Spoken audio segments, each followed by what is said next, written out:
My name is Heather Feather. I am the owner of Rare Bird Medicine, and today's topic is Shields Up.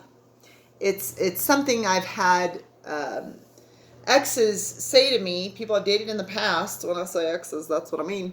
That are aware of how easy it is for me to absorb energies that are not my own. I can go skipping and dancing and singing into a grocery store and come out feeling agitated or depressed, or really just having absorbed the predominant energy that's in the space that I went into, where there are a lot of two-leggeds.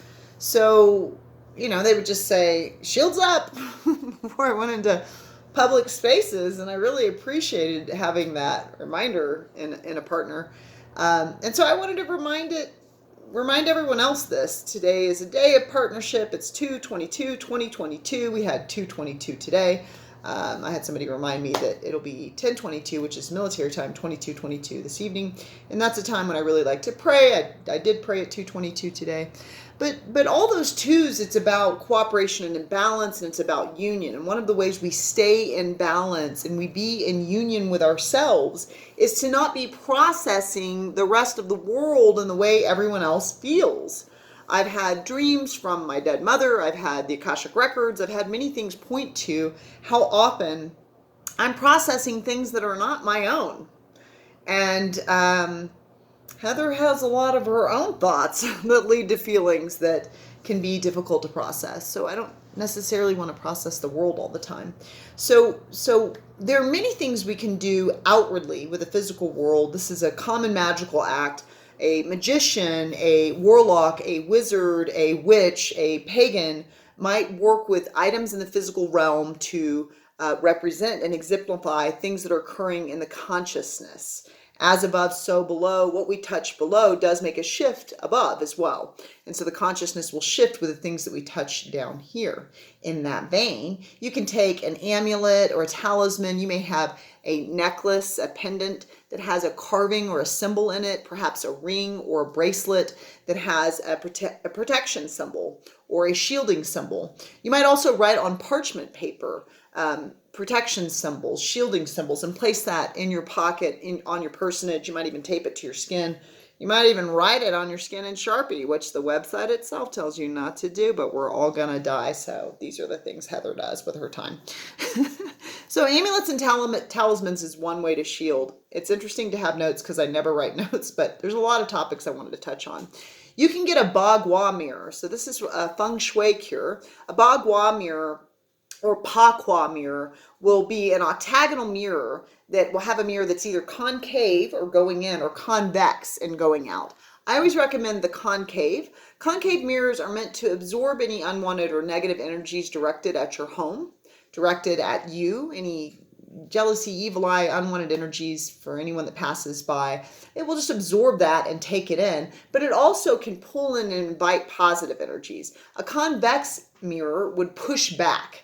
And it really, on a spiritual path, if you're going to get to a certain level of evolution, you never want to extend poison to those that share poison, because then you're becoming the false teaching. So I don't ever recommend pushing back. I don't ever do that. Even when I do cord pullings with people instead of cuttings to get the root out, I always fill both entities with light, and I pray that they understand that they are their own source of light. So I would recommend a concave bagua mirror, which you can hang above your mouth of chi, or the primary way that you enter your home, and therefore the primary way that energy and atoms follow you into your home. And so that can just help to kind of absorb any unwanted energies going into your home. You can get a Hamsa hand. This one was made in India. There are many different cultures that use the Hamsa hand. The Hamsa hand is used as a means to show unwanted energy. No, thank you. Not welcome here. So Hamsa hands are really helpful. You can do a Nazar. A Nazar is often referred to as like an evil eye totem. They can be made in jewelry symbols as well that can be worn. This is a magnet on my fridge. I have one hanging from my window, one hanging from my front door. And that does repel like evil eye, jealousy. So just people that are looking at you with stink eye is what I like to call it. It's just a way to say, like, that doesn't come here. That's not even a part of my realm. To me, I never hold consciousness that this is a pushback. It's just Nope, that doesn't come into my multiverse. That's not a part of this. I'm a multiverse theorist, so it's not a part of my dimension. Maybe a part of yours, but it's not welcome in mine. You can use mudras. There are mudras or hand postures that you can use. I often do this mudra to push away negativity and there's nothing negative in my house, so don't worry, I'm not pushing negativity at you. But just, moving energy, unwanted energy away using mudras in the way that you hold your hands. There are many different mudras. So these are some of the things I'm teaching in the shamanic apprenticeship class that I'm doing. Different modalities, different ways. Some of them we can work with what we have on our personage. So there are times when I can feel an energy field that is not in alignment with what I desire to be in my field. And I'll do it in a grocery store. I'll just be like, that's not for me. You go over there, boo-boo. And I'll bless them and I'll pray for them. I hope that shifts for you. But I'm more than happy to bless things away from me. Okay, I'll bless you over there. Thank you. Goodbye. So light, we mentioned, is a common one. One of the ways we can use light as a way to psychic shield or to infuse the self or to infuse the conscious mind of being protected from the unwanted. And I just want to say here, as a child, it was just like, I trust everyone. Everyone's love and light. God is love. Everything's made of God. God is love, love and light, light of truth, la, la, la. And, at 46, I keep thinking I'm 45, but I'm 46. At 46, you realize there are those entities, those multiverses, because I see each person as their own multiverse system, that have evolution work to do. They're taking the long road home. And I believe we'll all get home, but you can meet entities that's like you're clearly taking the long path home. I don't have to judge you, because if I judge you, I'm going to need to forgive you to get into alignment. So I can love you away from me. I can love you over there. But light can be used as a ball of light.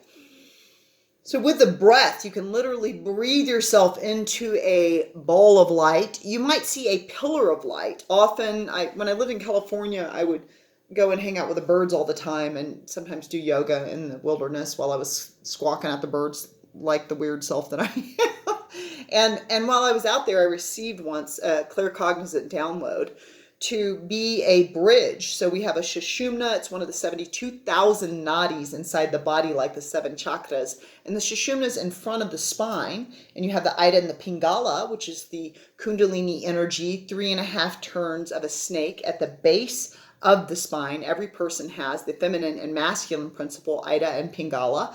And you can unlock that Kundalini energy, which is the caduceus. But that Sushumna, I was shown in a meditation that I was doing that I can expand the Sushumna and put myself in a tube and allow that tube to become so vast that it goes all the way up to Father Sky and it goes all the way down to beautiful Mother that provides all of our food and gives us a place to stand. Maybe we stop putting trash on her belly. And then so I would just breathe, and I do 9 breaths, the number of integrity and wisdom. And I would breathe up to Father Sky and then down to Mother Earth through this tube of light. Me being the vessel, the bridge, the manna, the bread from the heavens of a flesh costume, of my costume made of clay, to bridge their union and their love in a given day. And for me to recognize that divine feminine and divine masculine are equally balanced in my system. So you might see a tube of light. And sometimes in public places, airports, grocery stores, I might see myself in a tube of light. And when I feel well shielded and protected, I might actually expand that tube out to everyone in the store, to everyone in the airport, just extending the light of awareness, light of truth, light of love, filling my heart chakra with green light even, and expanding that out into the space so that everyone is imbued with love in the spaces that I inhabit. You can use smoke. So many people will use smoke like Palo Santo or holy wood. If you're going to purchase holy wood, it's important to ensure that it's sustainable, which means it's been on the ground for a certain number of years, because we don't want to over-consume things. But a really powerful cleanser is Copal. I've been using Google, frankincense, myrrh, Copal. In my new job, there's a beautiful altar that aligns with my spirit that I get to light incense on every day. And so that smoke can be very cleansing, very clearing. When I do home blessings, land blessings, I bless every portal in the home, and I do that with smoke. So I might have my raven feathers, I might have my incense. I have various different ways that I utilize smoke, but I will bless every portal. And every portal means mouth of chi opening into the home. It also means any vent, any sink, any window, any mirror, which in some native traditions is seen as a portal and a gateway. And so I just bless all the openings in the home. Only love is welcome here. Only love is welcome here. If I go into a mirror, only love is seen here. And I bless all of these energies. You can use water. Trago would be like rum. So some shamans will use a rum, and they really master spinning this rum on a person into specific areas to cleanse and purify, but also into the corners of a space to clear out unwanted energies so that there can be greater grace in one's given space. You can use agua de Florida. Agua de Florida, I've made my own personal batch of that during a Christmas star. So you can, make your own and put it out during an important planetary alignment time. It was a Christmas star that we had. It happens every 100 years. I'll never get to make that batch again. It's super magical. And when I really want to send a potent medicine to a two-legged, I'll give them some of my agua de Florida that's homemade. But you can purchase agua de Florida as well. I recommend making your own, putting your own intent, putting your own magic, putting your own wisdom in these things. Agua de Florida has kind of an herbal floral smell that's very light, very mild, very lifting. My beloved friend Folliday Speaks. She offers many, many magical things. Highly recommend Folliday Speaks, FOLADE SPEAKS. I think her website is follidayspeaks.com. Beautiful soul, wonderful medicines to offer. She's the one that taught me about agua de Florida before I was even, aware that was an option. And now I'm like making my own. So this is a form of water. It is a way you can spray yourself to lift your spirits, lift your aura, cleanse yourself when you get home. You might Palo Santo yourself. You might use sweetgrass and cleanse yourself. You might use Copal. You might use agua de Florida, but just to lift. I recommend doing those things every time you come home, especially if you are a developed intuitive empath and psychic, because you may be absorbing a lot of the unwanted. Even in your own home, you might just be absorbing what's in the web because you're psychically searching and looking at what's out there, and you don't even recognize that you're grabbing at the universe things that you don't necessarily want in your here. You can use a star cloak and a double mirrored wall, which are things that I teach in my classes that I'm not going to share here. If you stay tuned, go to rarebirdmedicine.com, or you can subscribe on YouTube to Rare Bird Medicine. Like, comment. I always want to hear your thoughts. Like, what do you think about this? What do you use? What do you do? What are your suggestions? Let's be a community about sharing wisdoms with each other. I never ever think that I'm just a teacher of what I've been handed. I'm always a student. I'm always in a state of infancy and adolescence in addition to adulthood and wisdom. And so I'm always seeking to receive other wisdoms. And there are many medicines, many teachings in the world. So what do you do? If you want to learn other ways to shield and protect the self, then stay tuned at rarebirdmedicine.com. It is my intent in this year to put online classes where you can do a home study. And so there will be classes in which I'll offer psychic shielding methods.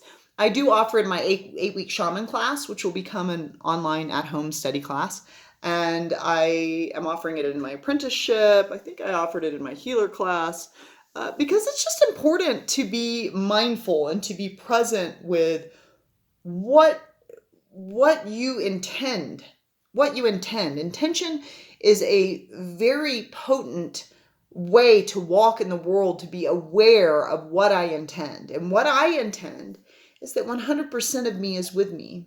I have a practice that I teach around this, and 100% of me is with me. And 100% of everybody else is with them. And may they be blessed and go within and find the answer and find that which they seek. And this me that is here is protected and blessed from unwanted fear or false evidence appearing real. May you have your shields up if you're ever going to be in a space where you feel like it's difficult to hold on to your grace. I hope you have a blessed day. Happy 2/22/2022. Cheers.